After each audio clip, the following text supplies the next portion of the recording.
नमस्कार, मैं रुचि। आप देख रहे हैं जन संदेश टाइम्स। लोकसभा चुनाव के लिए बीजेपी ने तमाम छोटे छोटे दलों को मिलाकर अपने गठबंधन का दायरा काफी बड़ा कर लिया है। अटल बिहारी वाजपेयी के दौर में एनडीए में 24 पार्टियां शामिल थी, लेकिन अब गठबंधन का स्वरूप ही नहीं बल्कि सहयोगी दलों की संख्या भी बढ़ गई है। बीजेपी के नेतृत्व वाले एनडीए में 38 दल शामिल हैं, जिसमें से 2 दर्जन पार्टियां ऐसी हैं जिनके पास एक भी सांसद नहीं है, लेकिन उनका अपना एक सियासी आधार है। इसी मद्देनजर बीजेपी ने तमाम छोटी छोटी पार्टियों को साथ जोड़कर एक मजबूत सोशल इंजीनियरिंग बनाने का दांव चला। बीजेपी 38 दलों की बैठक बुलाकर अपने गठबंधन को विपक्षी गठबंधन से अधिक मजबूत दिखाने की कोशिश कर रहे हैं। कांग्रेस से एनडीए की बैठक में बुलाए गए दलों पर तंज कसते हुए पूछा कि इनमें से सभी पार्टियों का रजिस्ट्रेशन हुआ भी है या नहीं। दरअसल एनडीए के अधिकांश दलों के पास लोकसभा की एक भी सीट नहीं है। एनडीए के गठबंधन में कुल 38 पार्टियां हैं, लेकिन अधिकांश दलों की राष्ट्रीय राजनीति में ना तो कोई पकड़ है और ना ही उनकी कोई पहचान है। 2019 के लोकसभा चुनाव में बीजेपी को छोड़ दिया जाए तो अन्य 37 दलों का वोट शेयर सिर्फ 7% था। इन 37 पार्टियों ने मिलकर लोकसभा की सिर्फ 29 सीटों पर ही जीत दर्ज की थी। वहीं बीजेपी की बात करें तो उसने अकेली 303 सीट पर जीत दर्ज की थी। बीजेपी का वोट शेयर 37% से अधिक था। आपको बता दें कि 2019 लोकसभा चुनाव में 37 में से 9 दलों में अपने उम्मीदवार भी नहीं उतारे थे।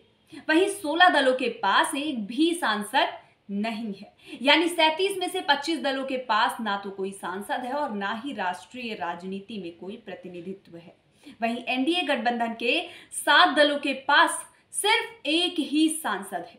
एकनाथ शिंदे वाली शिवसेना के 13 सांसद के साथ एनडीए का सबसे बड़ा सहयोगी दल है। वहीं लोजपा 6 सांसदों के साथ दूसरा सबसे बड़ा सहयोगी दल है। तो वहीं यूपी में अपना दल के पास 2 सांसद हैं। इतना ही नहीं, एनडीए के गठबंधन में 7 दलों के पास सिर्फ एक ही सीट है। 2024 लोकसभा चुनाव में बीजेपी को उम्मीद है कि एनडीए गठबंधन को अधिक सीट पर जीत दिला पाएगी।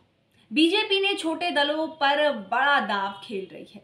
इसका पहला कारण है कि बीजेपी नंबर गेम में पीछे रहना चाहती है। वो विपक्ष के 26 दलों के एक साथ आने के दावों को अपने 38 गठबंधन के सहयोगियों के साथ दिखाना चाहती है, बल्कि छोटे दल उन सभी सीटों पर अहम भूमिका निभा सकते हैं। तो देखा जाए तो जिस तरह से ये गठबंधन है, अब कहीं ना कहीं उस पे भी सवाल उठने लगे हैं। वहीं दूसरी तरफ विपक्ष है जो गठबंधन कर रही है, उसमें देखा जाए तो बड़ी बड़ी पार्टियां शामिल हैं। वहीं बीजेपी के जो गठबंधन की अभी हमने चर्चा की, उसमें कुछ पार्टियां ऐसी हैं जिनमें एक भी सांसद नहीं है।